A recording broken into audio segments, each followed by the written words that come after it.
Welcome to the OCLC Distinguished Seminar Series. I'm Skip Pritchard, President and CEO of OCLC. Welcome both OCLC staff and members of the library community joining us from around the world, wherever you're joining us from. And we're thrilled to resume today the Distinguished Seminar Series this year. You may not know that OCLC's Distinguished Seminar Series dates all the way back to 1978.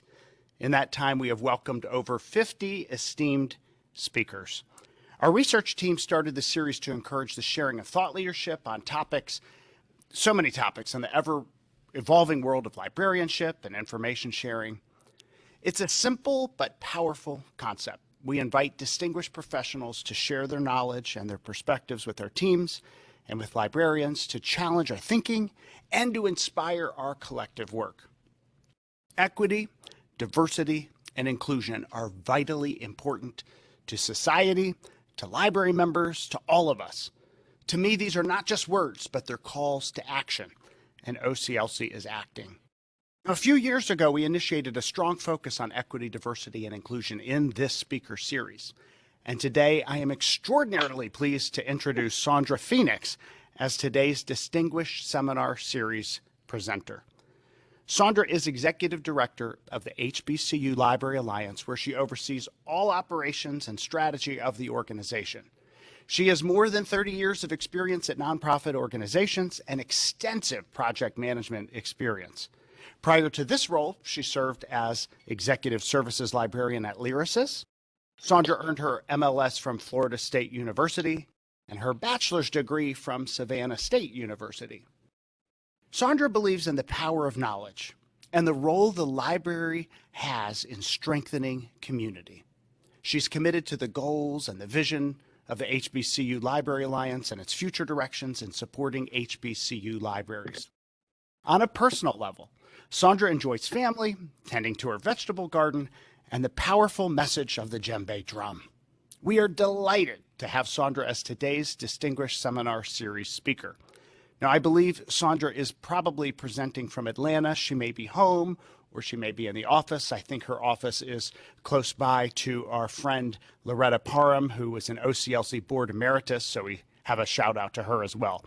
Sandra, a virtual welcome. We wish we could have you here in person, but I suppose the world that we're in so much is virtual. So thank you for joining us and to speaking to us today. Sandra, over to you. Good morning, and thank you so much, Skip, and thanks everyone for joining me as I share steps and movement on the journey of the historically Black colleges and universities Library Alliance. It is always my pleasure to talk about the important work, the significant work, the impactful work of this organization. So first and foremost, let me begin with the thanks. Thanks to the OCLC team for this opportunity. Thanks to the HBCU Library Alliance membership and its leadership, as this is only possible because of their work. And then thanks to all the ancestors who paved the way for this journey. I am so grateful. Now let's talk about these strategies to preserve the past. Let's talk about these strategies to shape our collective future. Let's talk about the HBCU Library Alliance, a Sankofa Experience. Now, this Sankofa bird, what really is this? Well, the Sankofa bird is an Adinkra symbol, which is a visual symbol with historical and philosophical significance. The Sankofa symbol is one of the popular symbols of the collection that's ascribed to the Akan people of Ghana. This symbol illustrates the importance of past lessons in shaping the future. And it's depicted as a bird, which appears to be moving forward while looking backward. Now, this supports the idea of incorporating aspects of your past into your future. And it also sheds light on the struggles of enslaved African peoples that should be acknowledged, remembered, never forgotten, so that we can move forward productively. So some of what we bring forward is tradition. We bring our culture forward. We bring the powerful voices of our ancestors forward, their stories, their sacrifices, their struggles, their contributions, their resilience, their determination, their strength. We do this as we design our future. HBCUs, historically Black colleges and universities. They were established in the United States in the early 19th century to provide undergraduate and graduate level education opportunities to people of African descent. Now, prior to the Civil War, the education of Black Americans was prohibited in most Southern states. HBCUs were started by philanthropists, religious organizations such as the American Missionary Association and the African American Episcopal Church, the AME Church, the federal government, and some free African Americans. The efforts of Vermont Congressman Justin Morrill and that 1890 Morrill Act made provisions that required states with separate colleges for Blacks to designate or establish a college to train students in agriculture, mechanical arts, and architecture. The majority of HBCUs originated between 1865 and 1900, with the majority of HBCUs in the southern region of the United States. Now, there were these anti-literacy laws that prevented the education of Black Americans. Slave owners believed that literacy was a threat to that institution of slavery and, of course, their financial investment in it. During the antebellum period in the United States, anti-literacy laws were used by Southern plantation owners to dehumanize and to control the enslaved population, making it illegal for Black people to learn and read and write, reinforced that notion that Black people were inferior. Literacy was a sign of intellectual development. Now, there are 101 accredited HBCUs in 19 states, primarily in the southeastern United States, the District of Columbia, and the U.S. Virgin Islands. Just a few notable alumni. There are many, but here are a few for you. Marion Wright Edelman, founder of the Children's Defense Fund. This organization works with Congress and the federal government to advocate for federal policies that improve children's lives. Edelman is a graduate of Spelman College here in Atlanta. Her awards include the Presidential Medal of Freedom, which is the nation's highest civilian award. Thurgood Marshall, attorney, civil rights activist, and Associate Justice of the United States Supreme Court from 1967 to 1991. The court's first African American member. And as an attorney, Marshall successfully argued before the court the case of Brown versus the Board of Education of Topeka in 1954 that declared unconstitutional racial segregation in American schools. Marshall was the son of a railroad porter and an elementary school teacher. He graduated with honors from Lincoln University in Pennsylvania. He attended Howard Law School, received his degree in 1933, ranking first in his class. Marshall passed away in 1993 at the age of 84. Two more notable alumni. Ruth Simmons, academic administrator and college president. In 1995, Simmons became the first African American woman to head a major college, being named president of Smith College in Northampton, Massachusetts. She held that position until 2001, when she was selected president of Brown University in Providence, Rhode Island, making her the first Black woman to head an Ivy League institution. In 2002, she stepped down as president and subsequently became president of our HBCU Prairie View A&M, making her the first woman president. Simmons has over 30 honorary degrees and has received many awards, such as the National Urban League's Achievement Award and the Fulbright Lifetime Achievement Medal in 2002. And then actor Chadwick Boseman. Boseman graduated from Howard University in Washington, D.C., and he won the lead role in the Jackie Robinson biopic 42 that tells the story of the legendary baseball player who broke racial records. He starred as King T'Challa in Marvel's Black Panther, and he also starred in Thurgood, about an early case in the legal career of Justice Thurgood Marshall. And Boseman passed away and joined the ancestors in 2020. Our HBCUs are engines of academic excellence. Now, this organization, the HBCU Library Alliance, it began with a vision. Discussions of HBCU library directors who were members of the board of directors of the Southeastern Library Network, Solinet, which is now Lyrasis, resulted in the establishment of an organization to provide services and strengthen this HBCU community. The founding directors are listed here. Loretta Parham, our founding board chair, Janice Franklin, Tommy Holton in memoriam, Emma Bradford Perry, and Elsie Wetherington.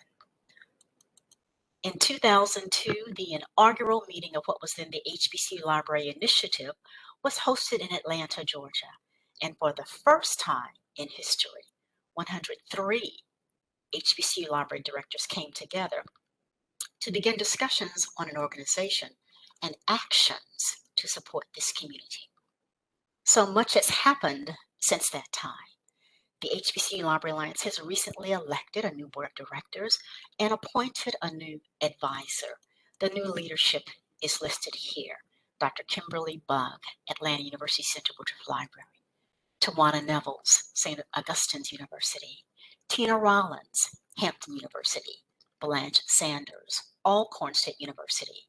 Adrian Weber, Grambling State, and our advisor, John Parrish Peed, Mississippi Valley State University. We are excited about the work ahead for the HBCU Library Alliance and our new board members and advisor, their insight and their wisdom. Established in 2002, incorporated in 2006, the HBCU Library Alliance is an organization of capacity to implement its mission and meet member needs, transforming and strengthening our membership by developing library leaders, by preserving collections and planning for the future is our mission. The HBCU Library Alliance is a voice of advocacy for member institutions by interceding, standing in the gap, and speaking up on behalf of member libraries. Membership in the HBCU Library Alliance is open to libraries at HBCUs so designated by the White House Initiative on HBCUs. And this initiative was established by the Carter administration to increase the capacity of HBCUs to provide the highest quality education to its students.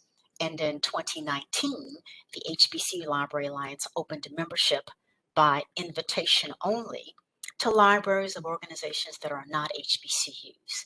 And this diversifying of the membership will enhance opportunities to develop meaningful collaborative relationships and forge new strategic partnerships that further demonstrate the value of the HBCU Library Alliance community. There are currently 78 HBCU member institutions and 1 invited non-HBCU member. To honor the past, preserving the past. So how do we do that? Well, one way I think about this preservation, honoring the past, is to make it accessible. The HBCU Library Alliance has addressed digitization through a partnership with Solinet, that's now Lyrasis, and Cornell, that began in 2005 and ended in 2011. So participating libraries gained expertise in digitization standards and digital preservation. Contributed collections date back to the early 1800s, from member libraries and include photographs, manuscripts, alumni letters, campus event programs that present these institutions, that present HBCUs as cultural, social, and political institutions. The first digital collection of documents and materials chronicling the founding of America's historically Black colleges and universities contains more than 16,000 documents for teaching and learning. Preservation is so very important and critical to the viability and to the success of our library. HBCU member institutions contain the unique stories of a development and evolution of HBCUs and their communities. The stories within HBCUs contribute to a more complete, a more authentic narrative of American history. For example, at Southern University in Baton Rouge, the 1935 opinions regarding slavery, slave narratives consist of 229 interviews of former slaves and shares firsthand the life experiences of people who were enslaved. At Spelman College, the Audre Lorde collection reveals the life of a celebrated 20th century poet, feminist, and civil rights activist. Xavier University in Louisiana is the only Catholic HBCU. Now, the New Orleans Museum of Art will be displaying photographs from the Xavier archival collections for an upcoming exhibition. And at Claflin University in South Carolina, the Cecil Williams Image Collection is comprised of approximately 250,000 images given to Claflin by Cecil Williams, a Claflin alumni, best known for his photography documenting the civil rights movement in South Carolina beginning in the 1950s. Oakwood University in Alabama is a historically Black Seventh Adventist institution. Its collections contain historical records, including the history and legacy of Black Adventism. And so as we talk about preserving this past, let me just speak to a challenge grant. The HBCU Library Alliance received a $365,000 NEH matching challenge grant for this project, Building Capacity. Now, Building Capacity is a 5-year program designed to support the long-term preservation and conservation of collection at each of the participating member libraries. Through this program, member libraries competitively request re-grant funding for preservation planning documents, for collection surveys, for treatment and rehousing services and educational programs. Now, COVID delayed many of the early activities of Building Capacity, but we are hopeful that face-to-face activities will resume. This is a photo of the 2018 HBCU Library Alliance membership meeting in Atlanta, Georgia, at the AUC Woodruff Library, with Lee Price, the Director of Development at the Conservation Center for Art and Historic Artifacts, who is project manager for Building Capacity. And in this photo, Lee is providing an overview of project activities to members. So let's talk a bit about shaping our future. And as we shape our future, partnerships can make that happen. And a partnership with the Digital Library Federation has been very helpful to the HBCU Library Alliance and served as a guide in shaping our future. Now, DLF is an international network of member institutions that practice advancing research, learning, and social justice, and the wise application of digital library technologies. DLF is a program of the Council on Library and Information Resources, CLEAR, which is an independent nonprofit organization, of course, that forges strategies to enhance research, teaching, and learning environments. The Authenticity Project Fellowship Program is generously supported by an IMLS grant and provides mentoring and learning and leadership opportunities for HBCU librarians, as well as frameworks for conversation and collaboration from both organizations. Fellows in this program are matched with an HBCU Library Alliance mentor or someone with a strong background in HBCUs and a conversation partner. The conversation partner is someone who has experience in an area of the fellow's interest. One of the HBCU fellows has described this as an opportunity to connect with and interact with, to learn from, and to share experiences with colleagues from other communities. The fellow learned that some of the issues, challenges faced by HBCUs are also faced by non-HBCUs, and that, of course, varying degrees and levels. And then, of course, the resources for alleviating these are different for communities as well. This program is really an opportunity for HBCU Library Alliance fellows and for DLF fellows to forge meaningful relationships. Fellows are fully supported to attend and present at the Digital Library Federation annual forum, shaping our future even more so. We're both preserving our past and shaping our future through a project with CLEAR. I'm also pleased to serve on the CLEAR Board of Directors. In 2019, CLEAR and the HBCU Library Alliance entered into a long-term partnership that aims to position us as centers of scholarly distinction. Know that the HBCU Library Alliance is pleased to partner with and to stand with CLEAR to advance our common goals. To that end, in November 2020, the HBCU Library Alliance and CLEAR received a $75,000 planning grant from the Mellon Foundation for this project, creating access to HBCU Library Alliance archives, needs capacity, and technical planning. So this project aims to identify barriers and shared visions for creating access to the historic collections held by our libraries. A public report is available that documents the needs of libraries related to archives and special collections. And it's based on a series of online focus groups facilitated by a project consultant. The study provides insight into the significance of special collections, the management and capacity, and libraries' values, priorities, needs, and aspirations. It is our hope that this planning grant lays the foundation for a full-scale digitization project. The value of the memory.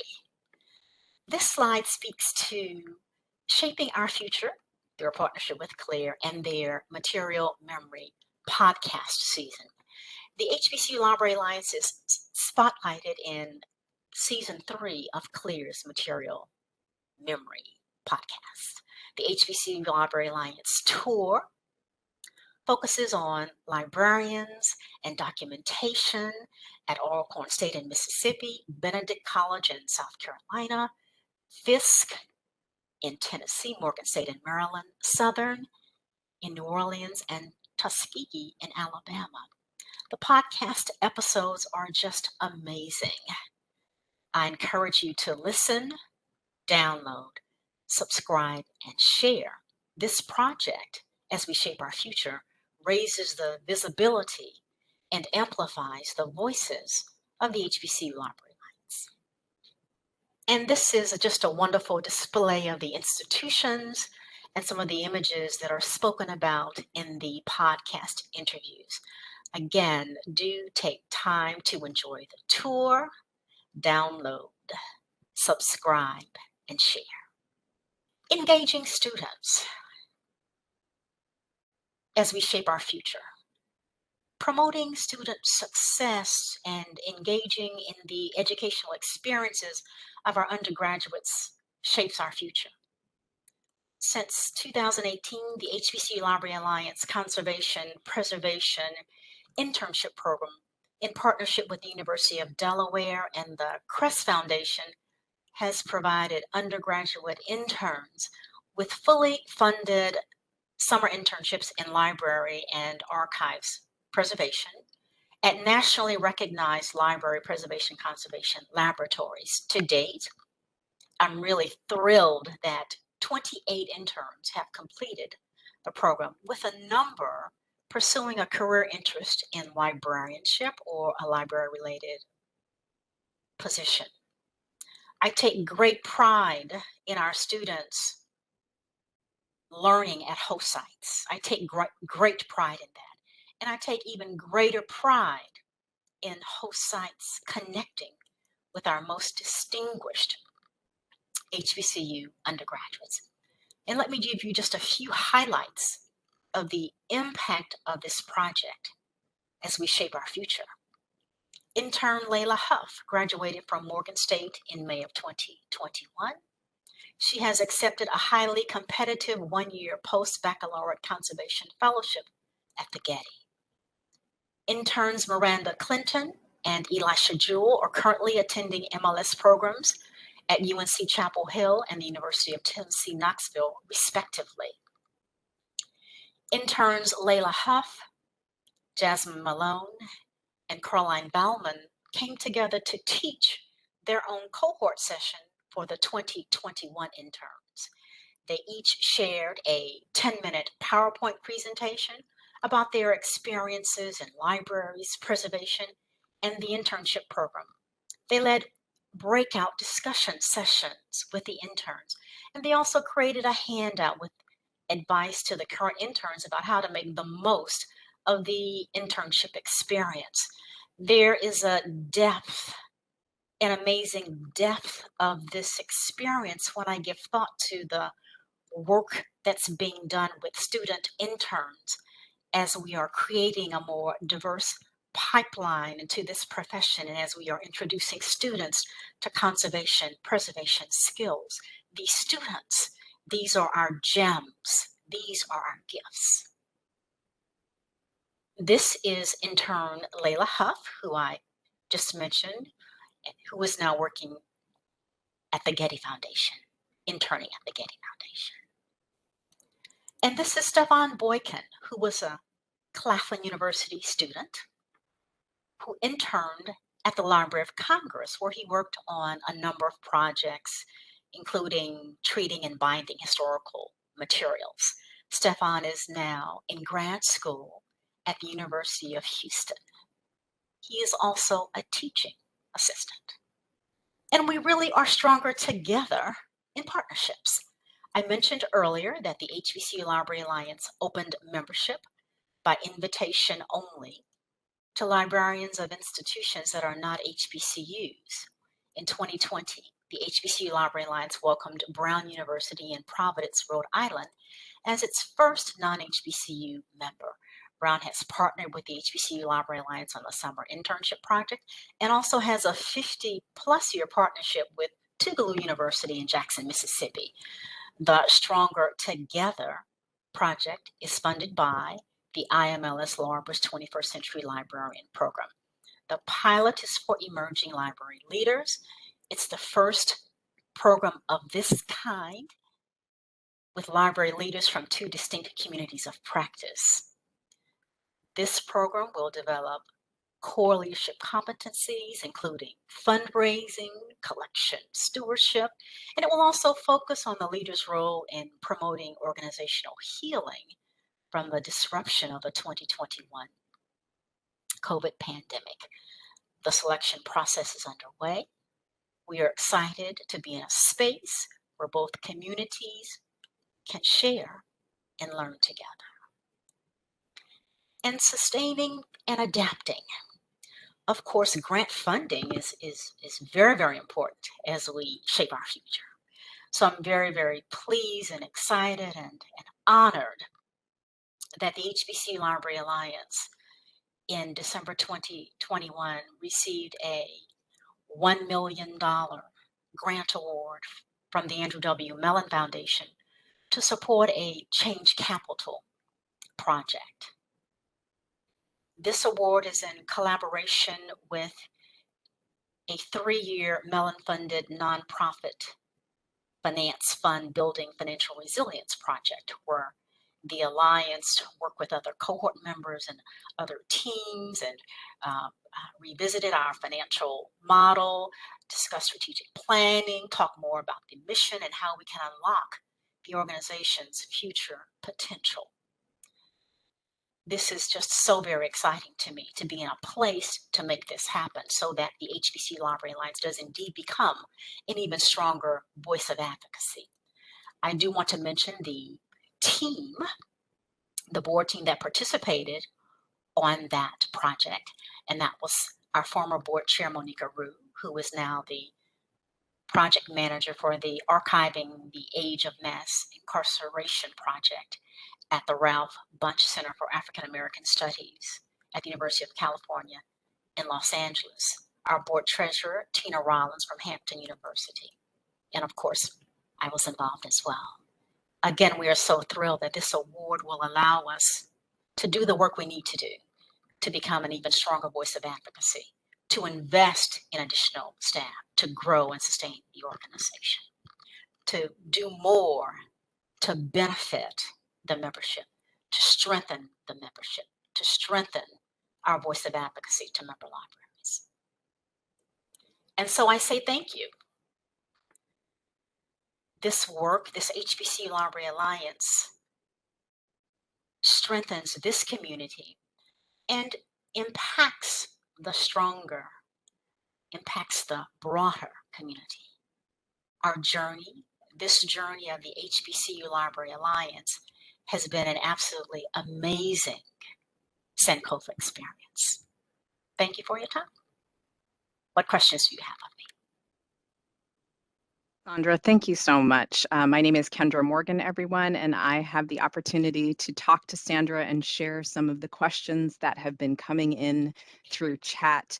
It is great to learn about the diversity of experiences that your students are having, as well as what's being made available digitally to the broader community, which is always fantastic when we don't have the ability to travel, as has been the case recently, but just geographic limitations. So hearing about some of those programs and opportunities was so helpful. Thank you. We did have some questions that came in through chat, and one of them was about how you see public libraries fitting into the idea of the Sankofa experience. Could you touch on that? Well, what an interesting question, how I see public libraries fitting into the Sankofa experience. When I think of Sankofa, I think of anything related to looking back, bringing the best of that past to design the future. So I see a Sankofa experience for any community, any library, for anyone. Seeing what's best, using that to design your future. Does it answer your question? I think that's a really beautiful way to look at it in terms of the role that public libraries often play, which is as community connectors. And some of the words that you shared on that slide about the Sankofa bird was community, reverence for knowledge, for learning, tradition. So wanting to play that traditional role of connecting people to information. I think it resonates with a lot of the work that I have seen in public libraries, as well as academic libraries. I know we have a lot of public library folks participating today, but that idea of really looking past so that we can move forward seems applicable in so many aspects of our lives and our work. I totally and absolutely agree. Right. The internship program that you mentioned sounds wonderful. Like that just sounds like such an amazing experience for both the organizations and the individuals who get to participate. Are there opportunities for organizations to be involved in that program? If they want to host an intern, how would they proceed? Well, let me just speak just a bit more about the internship program, because for me, as I said, there is such an amazing depth to that experience, because we do see our work as diversifying this profession and then bringing students into the profession as well. So if there is interest from the community in being involved, feel free to connect with me so that we can talk more about that. That is just it's just so important. I cannot speak enough about the importance of connecting with students who have this interest in conservation and then connecting them with their community so that something is preserved and something is shared and we're shaping this future. It's just amazing. I've had the pleasure of talking with parents thanking me for this opportunity. I so enjoy talking with moms, being a mom myself, about my daughter, my son, how is this going to happen. I really, really though appreciate the discussions with fathers. And to me, it's just a unique experience hearing a father have this wonderful 10-minute conversation about, I didn't know my daughter had this interest. I want to thank you for this opportunity.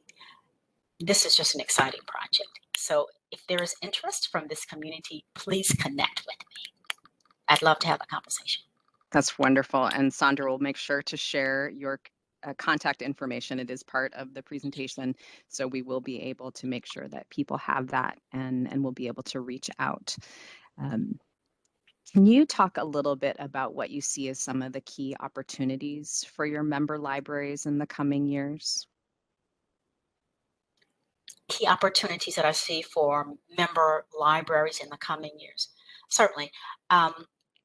One of the key opportunities for member libraries is to continue our work to make collections accessible and discoverable. I see that as a key opportunity. Another key opportunity I see is to strengthen the levels of leadership needed to make our libraries as strong as possible to support faculty, students, and patrons. That's great. And I think that that is certainly something that building that institutional capacity, that leadership pipeline as people continue to move throughout their education and their professional interests, how do we encourage them to find leadership positions in some of these organizations and continue to keep their expertise in HBCU institutions, for example. The digital collections, to me, is a really powerful opportunity. I mentioned that earlier, and it's been something I've been interested in for quite some time. That it's a powerful opportunity for individuals and institutions to both learn and benefit from the past, the digitization of those collections, and making them accessible for the people who can't travel, or to find a quick resource to be able to strengthen their research and findings. And it was really great to see some of those examples of the student internships participating. So that was just a little side from me, but I do think that that's a powerful way that we're able to both share our histories and make them accessible and more accessible to folks, as you stated, as one of your key opportunities. All right, let's see, what other questions do we have? There is some interest in what the process has looked like in the past for a non-HBCU organization to be invited. Is that a discussion of the organization's board? Do you take requests? Curious to know how that process unfolds. It would be a conversation with the organization's board. Great, thank you. Your thoughts on this project and speaking with the paraprofessionals who made libraries what they are today. Are there pathways that you see for people who are not yet credentialed librarians rather, who work in libraries? The other part of the question was when you spoke to those paraprofessionals who were participating in some of the programs, What was that experience like for them? Were they able to gain additional knowledge through these programs that helped advance their careers? And are you speaking, Ray, the Authenticity Project? Yes. So Authenticity participants were librarians at HBCUs. Mhm. I'm not sure I'm going to answer your question as I should. I'm attempting just to give some more thought to this. We can come Let's back come to it. back to that one. Yeah, Okay. yeah, let's do that. Okay. Let's come back to that one. We'll come back to that one. Okay. So let's see what else we have. Mm, mm, mm. What are you excited about, Sandra? Oh gosh. Well, this is an absolutely incredible moment in time, and this is a moment that we aren't going to see anymore, and we need to bring our best to this experience. I'm excited about the opportunities for the HBCU Library Alliance. I'm excited that we can become, and we now have some capacity, some funding to bring some needed positions into the organization. We will be able to bring through the grant funding with Mellon, a director of development, a program manager, a grant writer, a marketing team. We can make this organization what it needs to be to even more effectively support member libraries. This work for me is done to honor the sacrifices of those who came before me and paved the way for this. I can only do this because of them. And I am honored. I consider this an honor and a privilege to do this work for the HBCU community. Can you talk a little bit about the best way for libraries that are outside the HBCU umbrella to support your efforts? Certainly. Um, Awareness, of course, is important. Um, and I'll just say this because it's always true. Funding is important. We are a membership organization. We have a challenge grant, and the challenge grant requires a challenge. And then opportunities for partnerships are always important. Getting to know others and other communities is always important as we do our work, as we shape our future. Mutual beneficial partnerships where we are learning together, sharing together so that we are building community. It's important, very important. Yeah, we talk a lot about doing that work at times when it's not critical, right? That how do we build those and strengthen those relationships when it's not, the day before a grant proposal is due. So encouraging people to reach out to you well in advance and ask, I would say individually, or what can they bring and what resources might they be able to offer. I would encourage people to do that well in advance so that Sandra and her team have the opportunity to really leverage expertise and resources when they're available. All right. There's also a question, a broad-reaching question about additional library programs at HBCUs for obtaining a library degree. Someone noted in chat that there's currently just the North Carolina Central University as an HBCU institution. Do you think that there's any opportunity or possibility that additional institutions will seek to expand their library degree programs or add one? I think that's a wonderful opportunity. I think that's something that most definitely is valuable. Yeah. Yes. Yeah, that would be Yes. great. Yes, it would be nice to be able to expand that. And I say probably both geographically so that more students would be able to take advantage of it. That would be a great thing to see expanded upon. Right, I'm just checking with my team to see if there are any additional questions.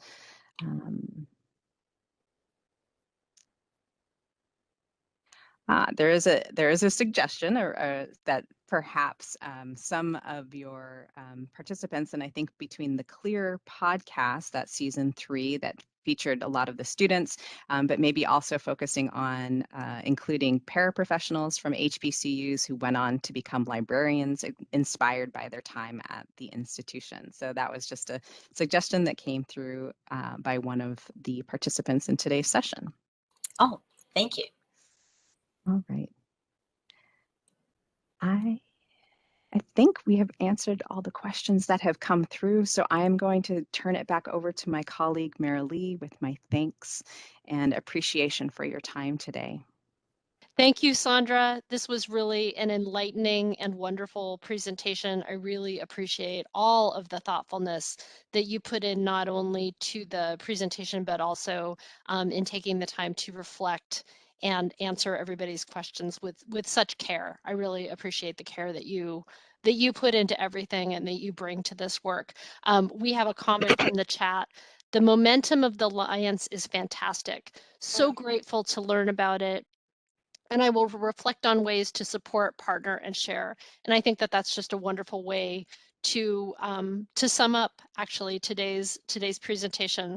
I want to thank you, Sandra. I want to thank the whole team at OCLC who helped to pull this together. And I especially want to thank our engaged audience for asking such wonderful questions and engaging with today's material. So with that, this concludes today's webinar and presentation. Have a great day, everyone.